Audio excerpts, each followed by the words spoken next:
Welcome to Mission Evolution Radio Show with Gwilda Wiyaka, bringing together today's leading experts to uncover ever-deepening spiritual truths and the latest scientific developments in support of the evolution of humankind. For more information on Mission Evolution Radio with Gwilda Wiyaka, visit www.missionevolution.org. And now, here's the host of Mission Evolution, Miss Gwilda Wiyaka.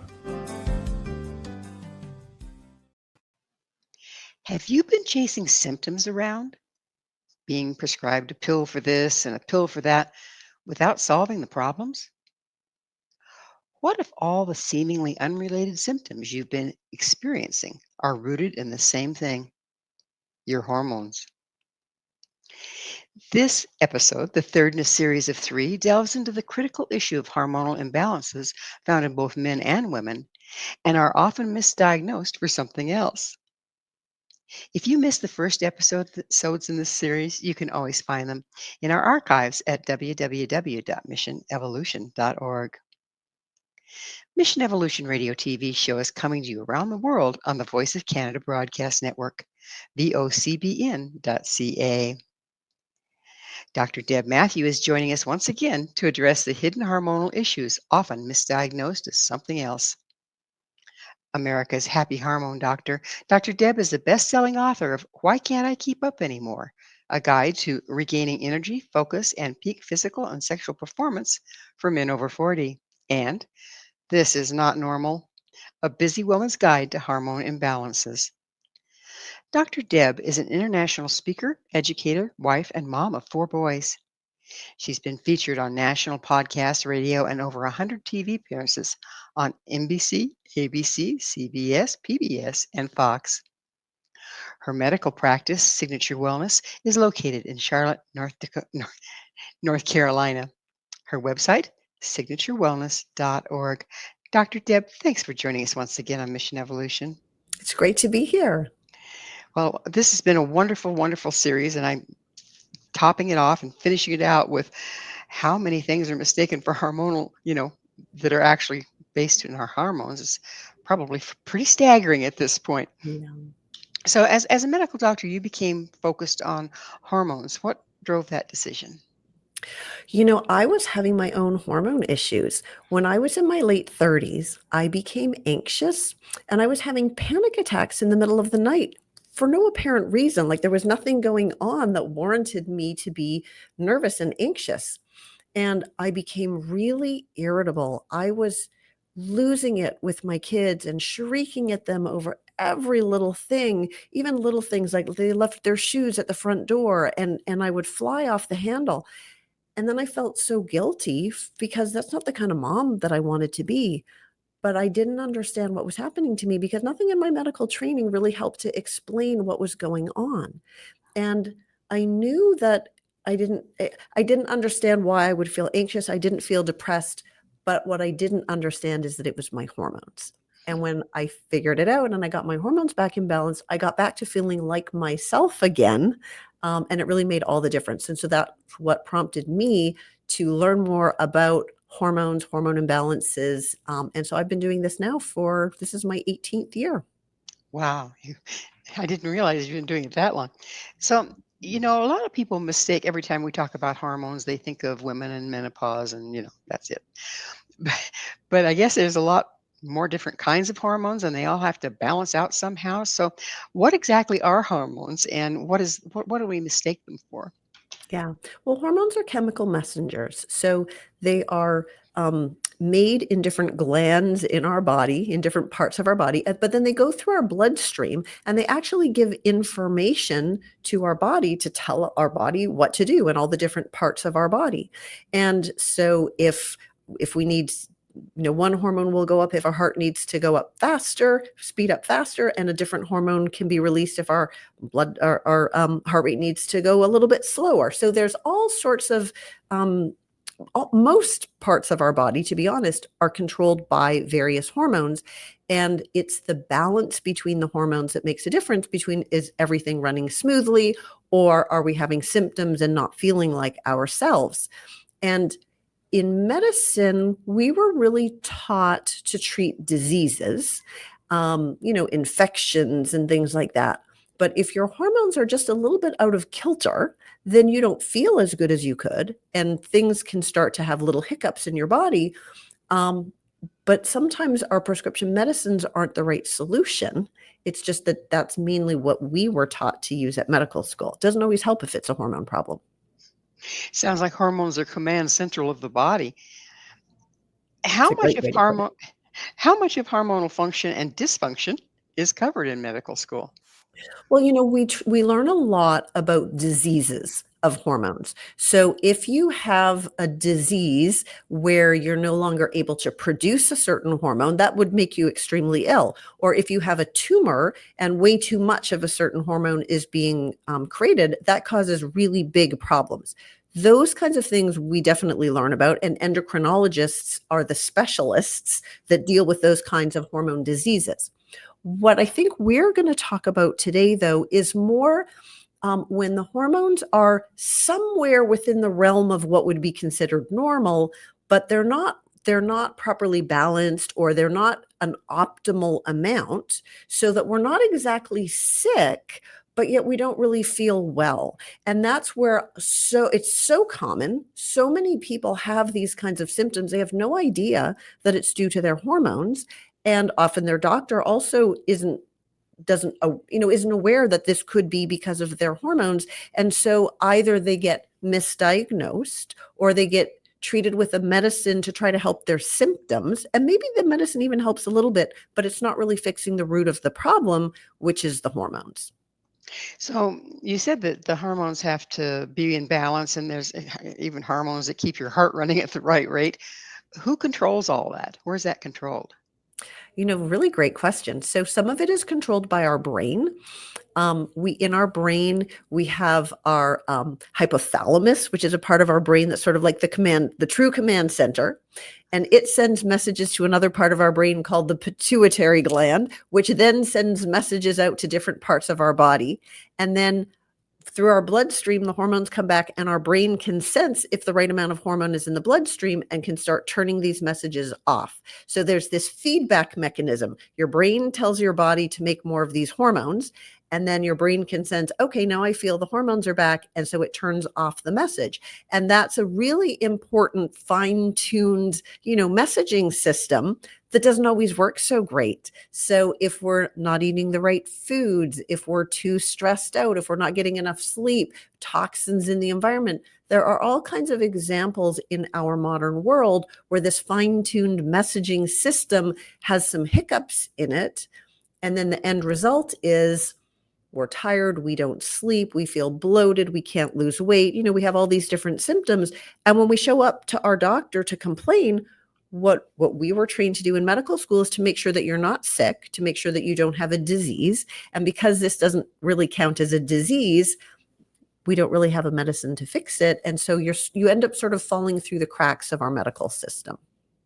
So I take it that somehow the body has to talk to the command central to let it know that something's awry before it's prompted to make the correction. Yeah, there's all kinds of signaling pathways in our body, and it's all very complicated. But our body is so amazing, and so mysterious, and so it's so amazing how all of this stuff works together. And so it's not surprising that sometimes it doesn't work as smoothly as it needs to.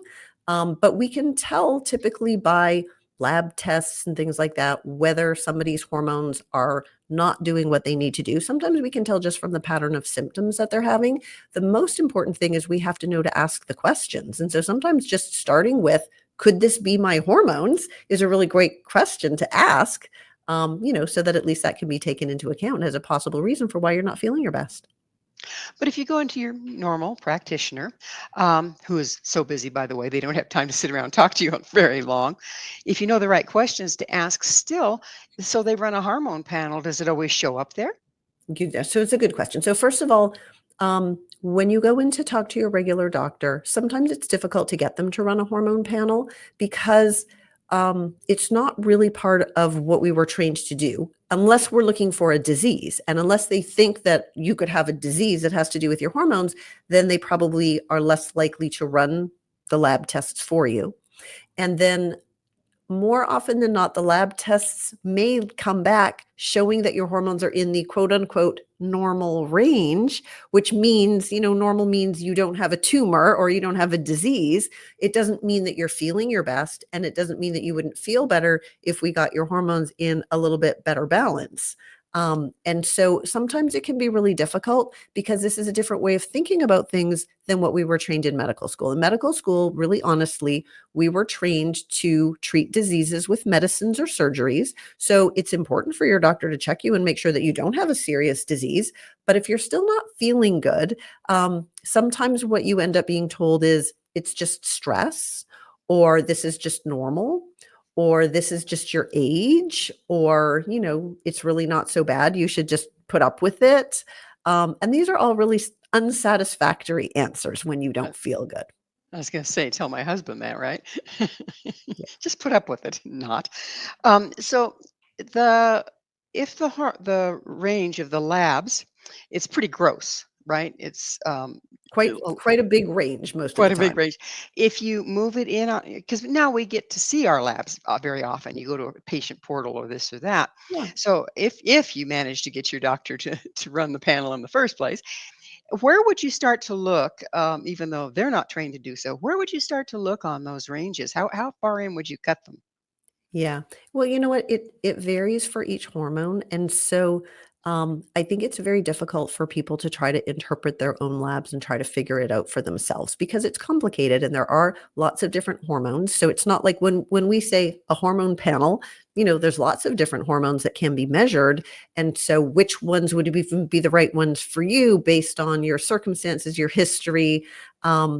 So it's as a general statement, if your hormone level is kind of at the low end of normal or kind of at the high end of normal, theoretically, either way, you could have hormone symptoms and maybe you would feel better if it was in the middle, but we can't sort of make a blanket statement because that might not be true for every hormone or for every person. We are all very unique and we all have a very unique pattern of hormones. Some people even talk about it like our hormones are like an orchestra. And if they're going to be playing a symphony, we need all of our different instruments, all of our different hormones to be playing in tune in order to create this beautiful symphony. And if you've got, the tuba is out of whack where, all the other instruments are doing a great job, it's not going to sound right. And it doesn't mean that the orchestra is broken. It just means, we need to tune in that tuba and get the tuba back, back into the symphony so that it can sound like it should. It sounds extremely complex because everybody is different, and then all this different interaction between hormones. You can't just see it on a piece of paper, I'll bet. Yeah. Yeah. Which is why even doctors struggle with it. It's not so simple. And sometimes I think that patients think or maybe hope that it's a little bit like paint by numbers. Just get your hormones tested. Not And then even. as long as they're in the range, then we know exactly what to do. But there's more nuance to it than that, which is why it's hard for doctors too. Well, it's time for us to take a station break. Dr. Deb and I will return very shortly, so don't you go away. This is Mission Evolution, missionevolution.org. What do hormones do? The answer may surprise you. With us this hour discussing misdiagnosed symptoms that are often hormonally related is Dr. Deb Matthew. Dr. Deb is the author of This Is Not Normal, A Busy Woman's Guide to Hormonal Imbalances, and Why Can't I Keep Up Anymore? A guide to regaining energy, focus, and peak physical and sexual performance for men over 40. Dr. Deb, we were talking about the complex interaction between hormones. Are they really even understood completely? Well, I think we understand what hormones do. We know what their actions are.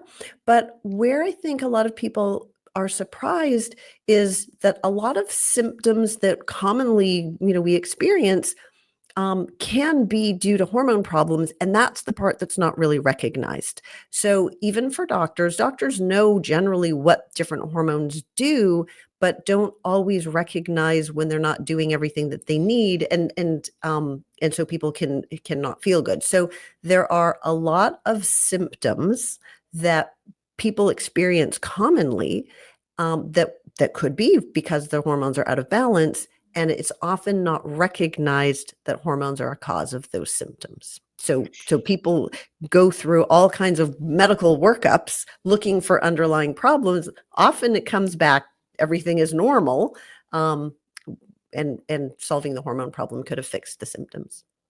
That's the name of your book. This is not normal, right? It's not normal. Because you know inside that you're just not who you used to be, I'll bet. And it's amazing to me how much emotional involvement is regulated by hormones. We think our emotions are what we manage and how we feel at any given time, but how much effect does hormones have on our emotional well-being?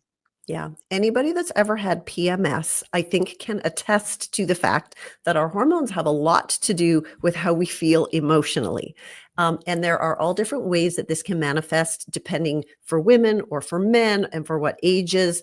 But hormones play a really big role in who we are on the inside, how we relate to other people, how we react to the world around us. So PMS is just one example. Our hormones go up and down over the menstrual cycle. And when they're changing right before our period, often, right, women feel more emotional or irritable or cry more easily, or they're more tired. All kinds of emotional changes happen. And it's that change in hormones, due to our menstrual cycle. And then as we get into our late 30s and into our 40s, we enter this time of our life that's called perimenopause. And as our hormones are shifting, as we're kind of tippy-toeing our way towards menopause, progesterone levels drop. That's the first hormone that drops for women. And progesterone is the calming hormone. And so when progesterone levels drop, when we're in our late 30s and in our 40s, women can start to feel more anxious. And this was my problem. I was feeling anxious. I was having panic attacks in the middle of the night for no apparent reason.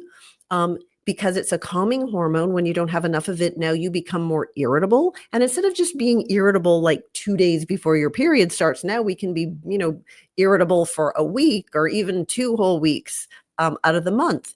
And women often don't recognize that this new anxiety or this new irritability is because of their hormones.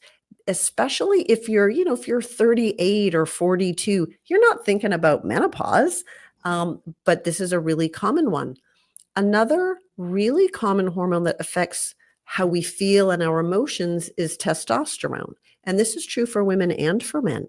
Testosterone is a hormone that gives us confidence, self-esteem, drive, motivation, get up and go, get things done, be efficient. And so if testosterone levels start to go down, which they can for women in our 40s, they can for men, as men get older as well, when testosterone levels go down, people describe themselves just like feeling a little more flat, just kind of blah. Like you go through the motions, you put one foot in front of the other, and you make your way through your day. And whatever has to get done today, you'll make it happen. If you need to get the food on the table for dinner, or if you've got that report you have to hand in at work, or whatever it is, like you can make it happen, but you kind of have to push yourself a little bit. And then anything that doesn't really have to happen today, maybe like working out, or maybe a hobby that you used to enjoy, you sort of sometimes just procrastinate, and because you're just not really feeling it. So that's another really common thing. But if you went into your doctor to say, I just don't really feel like doing things that I used to do, I don't really have a lot of, motivation, I just kind of want to sit around a lot, that's just got depression written all over it, right? And so the tools that we are taught in medical school, if you're describing yourself that way, is to give you an antidepressant. But then the antidepressant has side effects sometimes. It can make you gain weight and lower libido, and those things are depressing. And so it's not fixing the right problem. And so, often the results can be unsatisfactory. So do you end up kind of chasing at this point? So you go in and you're diagnosed with depression, you're given antidepressants, which probably make your physical symptoms worse. It doesn't correct the hormonal issue, right? In some cases, it does. And, I think this is common for women, but women are learning more and more that perimenopause and hormones can affect them. But for men, especially, for men, their hormones go down kind of just very gradually over time. It just kind of creeps up, so there's nothing dramatic or sudden. They don't have periods that stop or change to warn them that there's a hormone change going on. So a lot of men that I talk to will say, I think it's just my age. Like, I'm not 18 anymore, but it's not typically just your age. And if you're feeling tired and you're just not really motivated and you kind of lost that competitive drive, and maybe you used to go out and work out at the gym or play golf or whatever you really enjoy, and now you just kind of want to sit at home on the couch and not really do so much, it really could be a low testosterone problem. But first of all, men don't love necessarily going in to talk to their doctor. Like, it has to get kind of bad for a lot of men before they're willing to go. But again, if you walk in the door and say, like, I'm just kind of tired and I don't really feel like doing things, that sounds like depression. And low testosterone also for men can result in anxiety. Like, it's harder to make decisions. You second guess yourself. You start to worry about things you didn't used to worry about. So now you could get the diagnosis of anxiety. Now you could get an anxiety pill, or maybe you don't sleep as well at night. So the anxiety pill and the antidepressant aren't really going to work well if the real problem is low testosterone. So here's a new one on me. Midlife ADHD. What is it? And how is it normally tested? And how is it hormone related? Okay. For the typical person who has ADHD, this is something that, looking backwards, even if they weren't diagnosed as a child, when they look back, they can recall when they were in second grade, they were easily distractible and it was hard for them to get their work done. And so generally for people who have ADHD, this is something that they've had their whole life, even if they don't get diagnosed until they're an adult. So not being diagnosed until you're an adult, but having it your whole life, that's one thing. But a lot of women, or men, to be honest, but who didn't used to be that way, all of a sudden now are noticing that they're having a really hard time focusing, and they have to write every little thing down because they can't remember. And they're expending so much energy just trying to keep track of things where they used to not have any difficulty. And they feel like they have ADHD, like they just feel like their focus and attention is so problematic in a way that it never used to be before. And a lot of times this can be a hormonal issue. And when we help get hormones back in balance, whether it's low testosterone in men or whether it's perimenopause or menopause in women, this is a really common symptom that we see. And getting the hormones replaced or getting them back in balance can actually get your brain to go back online so that you can think straight again, and you can have better focus again. So are these symptoms like short-term memory stuff? I mean, like you're in one room. I love this one, and you know what you're doing, and you walk through that door, and you're in a whole new world. What was I walking into this room for? But if you go back to the room you were in, very often something will trigger you. Oh yeah, I was going to go get the. Is that what you're talking about? So that is one of the common things that people can complain about. Another really common one is word finding. Like, you know what you want to say. It's right there on the tip of your tongue, but you just can't find it. And you start to like go a roundabout in the conversation, and you use words like, the thingamajig, or the whatchamacallit, or the names, like, the name of somebody that you've known this person for 10 years. Like, of course, you know their name, but here you are, you're at an event and somebody walks up and you need to introduce these two people, and you just draw a total mind blank and you can't think of this person's name. So these are some of the things that people complain about. So it can be focus, it can be short-term memory, it can be just like staying on task, like reading something and remembering the paragraph versus having to read it like 3 times before it sinks into your brain. And So these symptoms, scarily enough, it's like you're talking about dementia or Alzheimer's. When people start having these, that's the first thing that's going to come to mind, isn't it? Is it the first thing that comes to the doctor's mind? That's a great question. So absolutely, this is the first thing that comes to mind. And when somebody complains that they're having some memory problems, the first thing that I think about, well, first of all, we need to think about their age, right? So if they are, 45 to 55, we sort of know that they're in that perimenopausal, menopausal age range. This is such a common symptom when our hormones are changing. And so that would really be the first thing that I think about, is that this is changes that are having to do with menopause.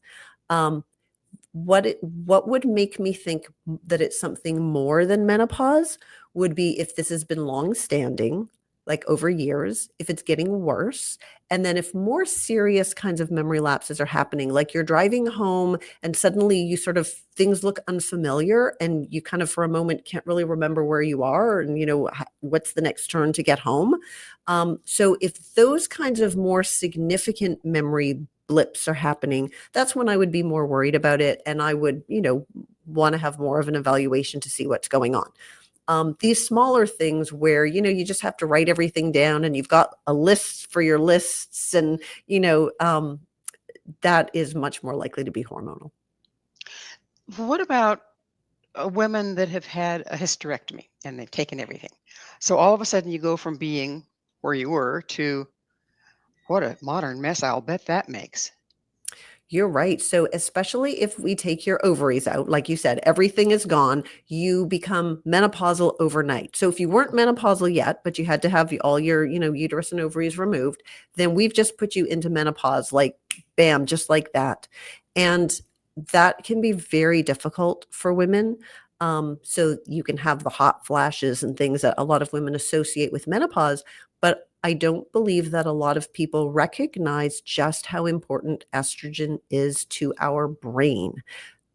Energy, sleep, mood, memory, all of these things are affected by estrogen. So a lot of women will say, I just don't feel like myself. Like, this isn't me. I just want to feel like myself again. And it can be very difficult to put it into words, like you're trying to describe what do you mean by that? And it's very difficult. But it can be very dramatic for women who have their, their hysterectomy and have their ovaries removed. So it's time for another station break. Dr. Deb and I will be right back to continue our discussion. So you stay right there. This is Mission Evolution, www.missionevolution.org. Are your symptoms piling up with no answer in sight? This is Mission Evolution, missionevolution.org. With us discussing hormonal imbalances is Dr. Deb Matthew. Her website is signaturewellness.org. Dr. Deb, I mean, you can come to a doctor and you've got all these seemingly unrelated symptoms. Can you kind of give us a picture of how many seemingly or which seemingly unrelated symptoms would point you, but not necessarily somebody that hasn't studied it, towards hormones? Yeah. So we are looking for patterns in the symptoms. And I would say that the first thing that we think about is how old is somebody, because of course our hormones change depending on where we are in our life. So if it's a young woman and we're thinking about hormones, we're going to look for things like, does it vary with their menstrual cycle? Does it get worse before their period? And does it get better after their period, for example? And then if a woman is over 35 and especially into her 40s, we're going to be thinking about perimenopause. And so some of the really common symptoms that we see, other than menstrual changes, which are very common, so heavier periods, more PMS, periods can come more frequently. So those kinds of things, I think women would clue in that probably there's a hormone issue, right? If their periods are changing. But also we look for anxiety and irritability, just feeling more impatient, critical, negative, just not as tolerant, and sometimes less in control of their emotions. So sometimes, we let things fly when we really probably should have zipped our lips. So I had one patient tell me that when she is in that month, that time before her period, if she sees dust bunnies under her couch, it just drives her so crazy and she can't stand it. But after her period, she can see the same dust bunnies and she can sort of say, oh, well, I guess I need to get to that. So it can really affect how we react to things. But besides our mood, women can have heart palpitations. And so they end up in the emergency department getting the whole cardiovascular workup and the monitors and the CAT scans or the x-rays or the blood tests, like all the things, trying to understand why they're having these heart palpitations. And their heart workup comes back negative. So they're sort of left with no answer. But it's a really common symptom that we see in menopause.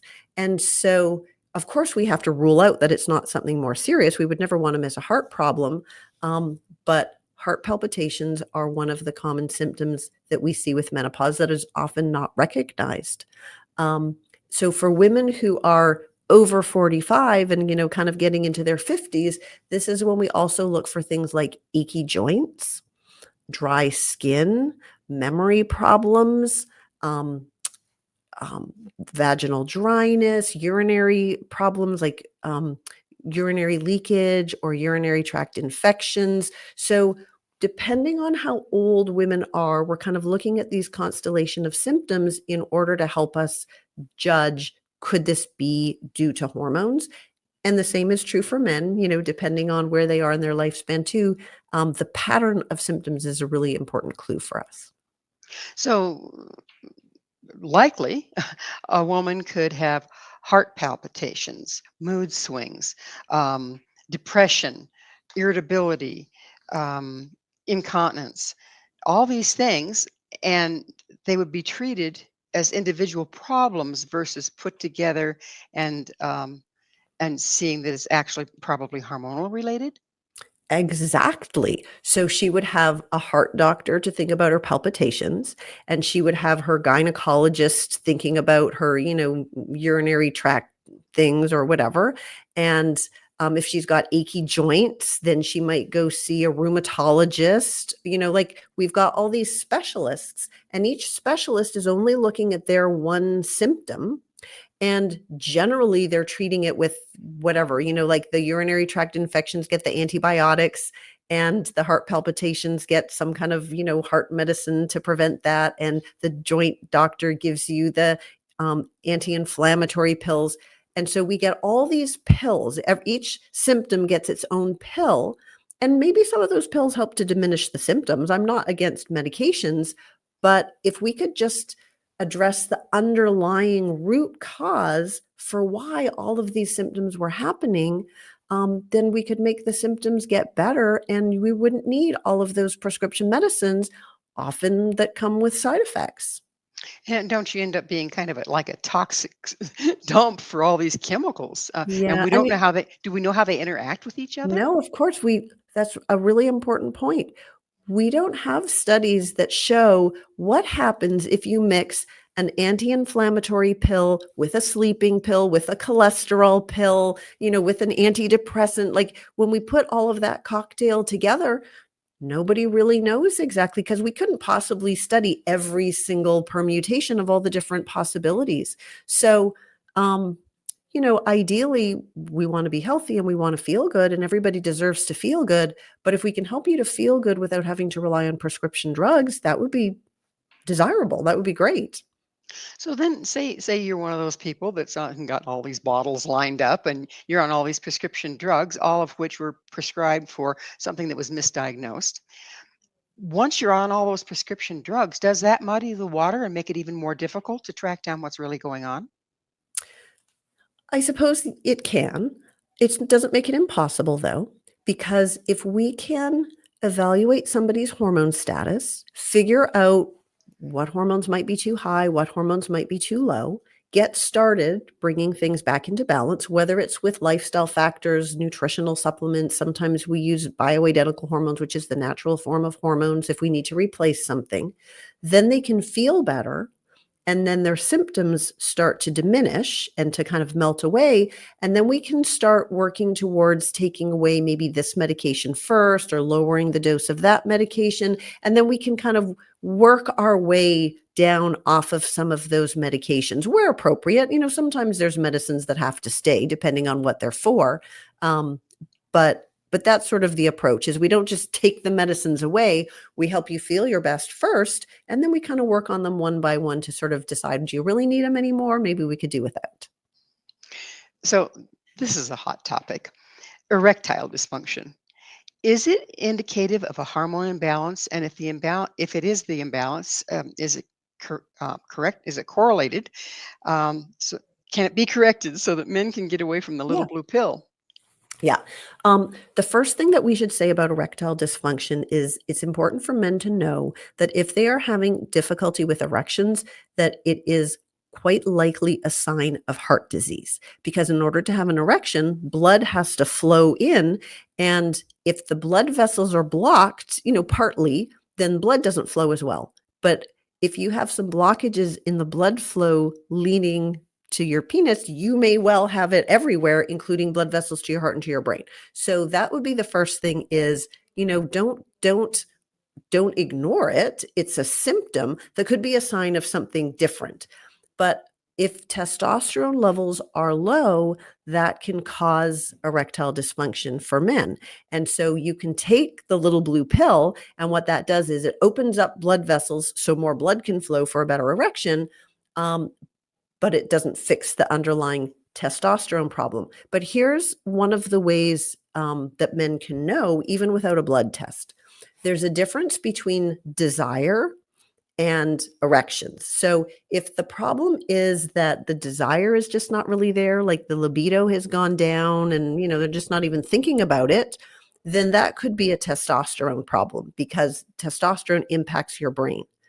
If the libido is there, if the desire is there, but the erection is just not functioning as well, then that's more likely to be a blood flow problem, and testosterone may not help that. But a clue that a man could have low testosterone is if he's having morning erections. So if a man wakes up consistently in the morning with a strong morning erection, probably testosterone levels are okay. On the other hand, if the morning erections have been lost and they're just not really happening very consistently, then that's an important sign of low testosterone. So how dangerous is the if you add testosterone, and maybe it was some of a problem, but you've got a blockage problem that could lead to Yeah. heart attack. Is that going to make it worse? The testosterone, I know that's got a bad rap with heart.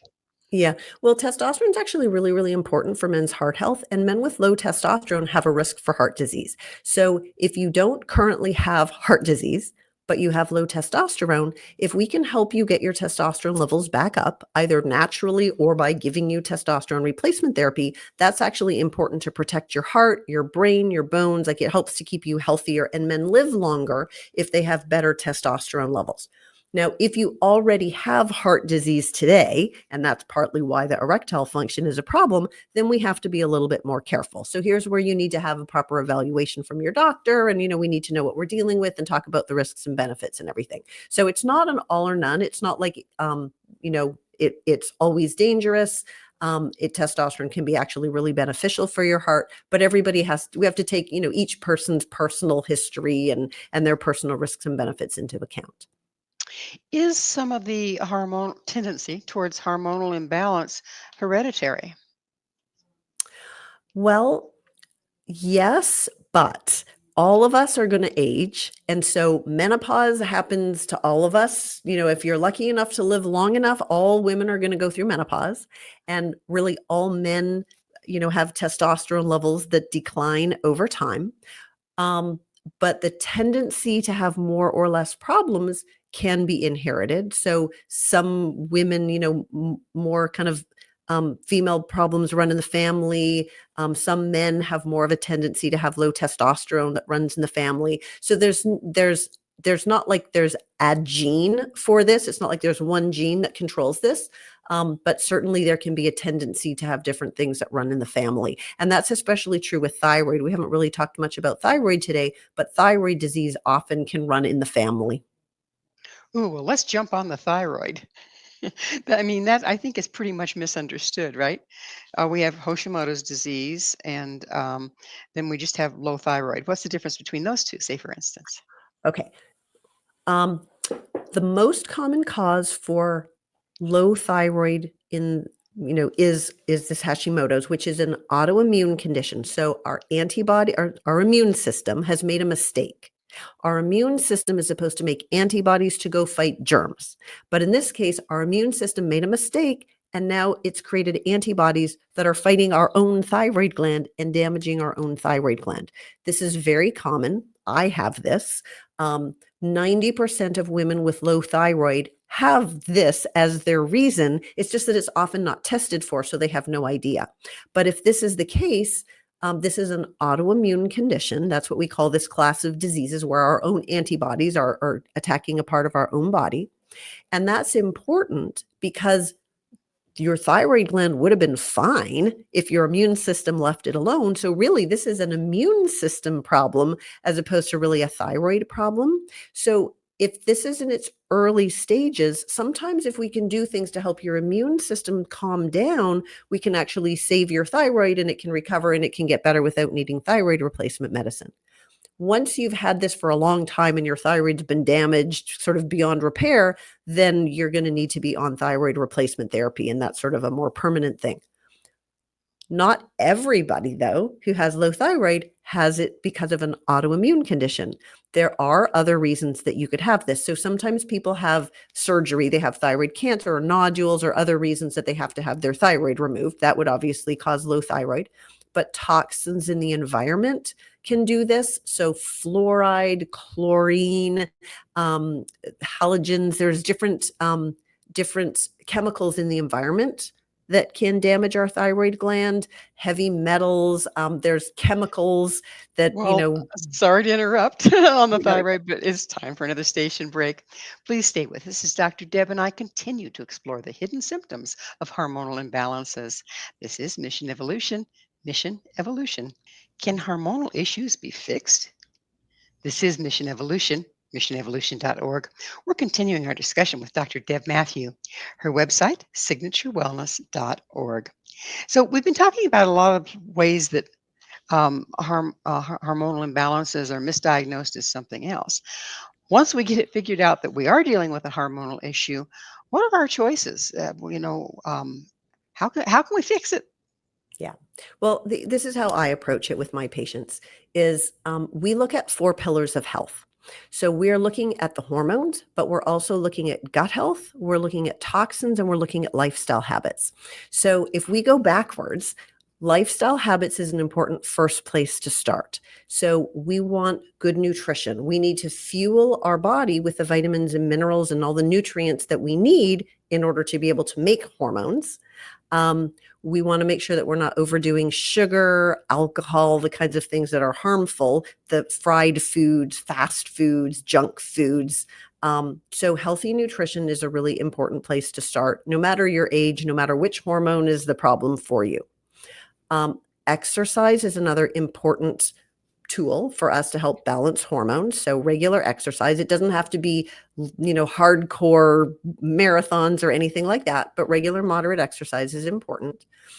Getting enough sleep, because interestingly, a lot of these hormones that we're talking about are produced in our body at night while we're in a deep sleep. So if you're not getting a deep sleep, then you may not be making your hormones, whether it's because of sleep apnea or just, you're burning the candle at both ends and you're not going to bed in a timely manner.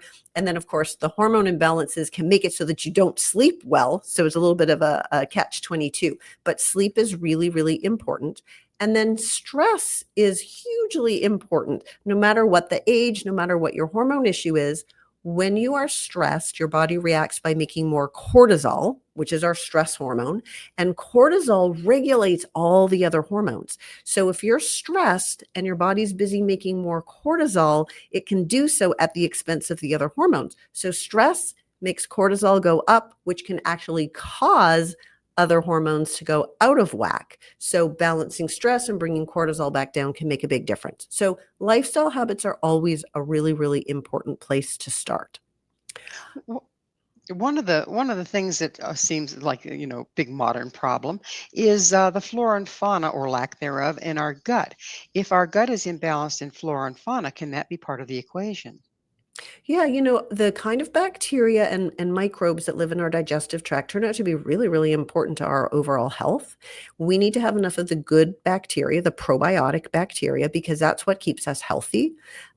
If we get too much of the wrong kind, then we may not, it's almost like a little infection in the lining of your gut. And if your gut is inflamed, then you may not properly digest and absorb those vitamins and nutrients from your food. Also, if your gut is inflamed, this can agitate your immune system. So now your immune system gets activated, makes more antibodies looking for where the germs are, and that increases the likelihood that it would make a little mistake. And now it's fighting your thyroid gland or causing another autoimmune condition. The good bacteria in your gut are also actually important for clearing hormones out of your system. So your body makes the hormones, you use them, and then your liver puts them into your gut. And then we eliminate them when we have a bowel movement. But the bacteria in our gut can sometimes reabsorb the hormones into our system and short circuit that. So healthy bacteria is really important for healthy hormones. So we've talked a little bit about autoimmune and things like MS and Parkinson's. Are those autoimmune diseases also? So MS is definitely an autoimmune disease. Parkinson's could be, but it tends to be from damage to a certain part in our brain. So it's not exactly the same thing, but lupus, rheumatoid arthritis, there's all kinds of different autoimmune conditions out there. Well, the reason I'm asking is it sounds like hormones might be playing a part in this. I mean, it's such a complicated weave. We've got the gut flora, we've got the, everything. Yeah. So then you don't absorb your vitamins, and then that becomes a problem, and going round and round and round and round. But Yeah. these autoimmune diseases do we tend to have more than one? And once we have one, and how likely are they to be hormonal related? Yeah, so you're right. Once our immune system has made one small mistake, so now we have an autoimmune condition, it increases the likelihood that our immune system could make another mistake and we could have another one. And some people have 3 and 4 different autoimmune conditions all at the same time. And our hormones definitely play a role. Autoimmune conditions are much more common in women. There seems to be a tie to estrogen. So the hormones help to regulate our immune system. And estrogen sort of helps to upregulate or speed up our immune system just a little bit, which can increase the chances of autoimmunity. So there's a lot that's looked into. Back in the olden days, before we used to have a lot of the common medicines that we have today, prednisone and different things that we commonly use, we actually used to use estrogen to treat things like rheumatoid arthritis. So there is a tie, and not all autoimmune conditions are the same. So estrogen is more helpful for some and less helpful for others. Is testosterone related in there? Testosterone is very strongly anti-inflammatory. And so some of the things that I see is if I have a woman, for example, who has something like lupus or something where they have aches and pains like rheumatoid arthritis, if we give them, if they are menopausal and they're deficient in testosterone, and so we've decided that we're going to give them testosterone replacement therapy, that testosterone replacement, which is very anti-inflammatory, can often have a really big impact on their pains and inflammation and can make them actually feel quite a bit better in some cases. So, what's the most common misdiagnosed and treatment that women that actually have hormonal imbalances are faced with? Yeah. Well, one of the common ones that I see is low thyroid, which causes high cholesterol. So women can, have a normal cholesterol and they putter along, and then they go to the doctor to complain that they're tired and they can't lose weight and they're cold and they're constipated, all these symptoms of low thyroid. And the doctor runs some blood work and finds that their cholesterol is up. And so the treatment is usually a medication for their cholesterol, but low thyroid is a very common cause of high cholesterol. So obviously not everybody with high cholesterol has low thyroid, but if somebody comes back with high cholesterol when it didn't used to be high, I think that we should be checking their thyroid to make sure that it's not a thyroid problem. Because if it is a thyroid problem, then we should be able to treat their thyroid and their cholesterol would go back to normal. Menopause is another cause of elevated cholesterol because all these hormones that we're talking about, except for thyroid, but estrogen, progesterone, testosterone, cortisol, even vitamin D, they are all made out of cholesterol. And so if we go through menopause or if a man's testosterone level goes down, then sometimes our body will make more cholesterol because it is the building block to make the hormones that we need. And if we get our hormones back in balance, maybe with hormone replacement therapy or by whatever means, then our cholesterol can just naturally go back down without needing to take this medication. If we don't make the right diagnosis, if all we do is we measure your cholesterol and it's up, then we give you the cholesterol pill and it makes it go down. When do we stop the cholesterol pill? Like, you're on that cholesterol pill forever, really, right? But aren't Um, you stunting the very thing that the high cholesterol is supposed to be doing? In other words, making hormones, right? Yeah, so you're shutting down cholesterol, and sometimes the cholesterol medicine can actually be a cause, especially of low testosterone in men, because especially if a man has heart disease, then sometimes the heart doctors want to turn that cholesterol down so low, and they're given such a big dose of cholesterol medication to get it way, way down there. Now they don't even have enough cholesterol to make testosterone. And now they feel tired and they're not sleeping and they've got achy joints and they gain weight and they feel depressed. So then they get an antidepressant. Like, it just, you can sort of see how the pattern goes. But in the very beginning, if it was recognized, oh, it's a low testosterone, let's do something to get the testosterone better. Now the cholesterol will get better. And plus, the man will feel better. He's way more likely to eat his vegetables and go exercise and be able to maintain his weight and do all the other things that would make him healthy and not feel depressed. So does our age affects our hormones. Yeah. Um, so what's the thought behind, okay, we're getting old and getting old is natural, but our hormones are going down and we'd really like to feel better. Where do you stand on replacing hormones that are just kind of going away because of age? Yeah. So I think hormone replacement therapy is always optional. So it's always a person's choice. I believe that everybody deserves to have a conversation with their doctor about the pros and cons for them personally, right? Because we all have different histories and circumstances and risks and benefits. So this needs to be a personalized decision. Way back in the day, we didn't live much past menopause. This was kind of the beginning of the end for us. So hormone therapy wouldn't have, been a thing.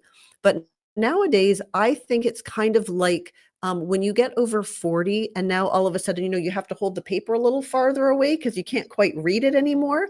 That's natural, right? It's natural for our eyes to change, but we don't say, well, this is just a natural part of aging. You're just not going to be able to read anymore. What we say is, well, yes, this is a natural part of aging, but here's your reading glasses so that you can still be a productive member of society. So I feel like replacing hormones for somebody who chooses to do so can really have a dramatic difference in how they feel today and in how they age in a healthy way. But it's a personal decision that everybody, should make for themselves. So if a person is going to go into their doctor and they're pretty well convinced that they've got a hormone thing going on, what's the nicest thing to say to them to get it tested instead of this is not required and your insurance company won't cover it as a response? Yeah. Well, I think the first thing is just to go in and ask, do you think this could be my hormones? Could this be menopause? Could this be low testosterone? Could this be my thyroid? Just ask lots of questions. And what you're looking for is for your doctor to have a conversation with you to explain why they think it is or is not and what could be done.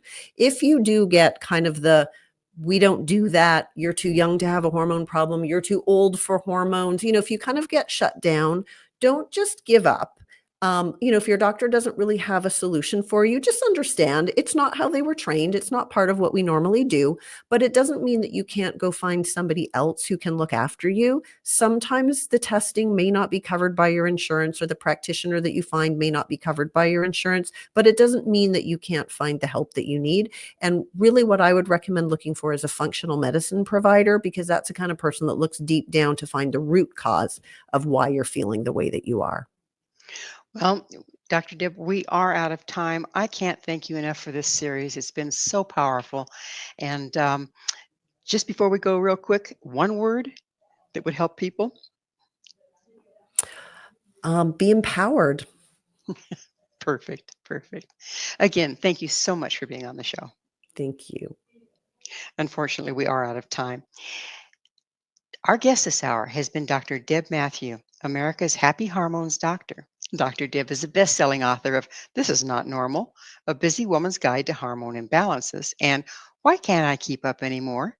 A guide to regaining energy, focus, and peak physical and sexual performance for men over 40. To find out more about Dr. Deb, where you can find her books and all she has to offer, visit her website, signaturewellness.org. And if you missed the other part of this series, you can also always find this one and the first three in the series on our website, missionevolution.org. This has been Mission Evolution with Gwilda Wiyaka.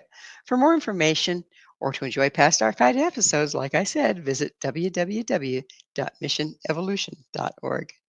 Please be sure to join us again right here on the Voice of Canada Broadcast Network, vocbn.ca, where this mission will continue, bringing information, resources, and leading edge support to our rapidly evolving world.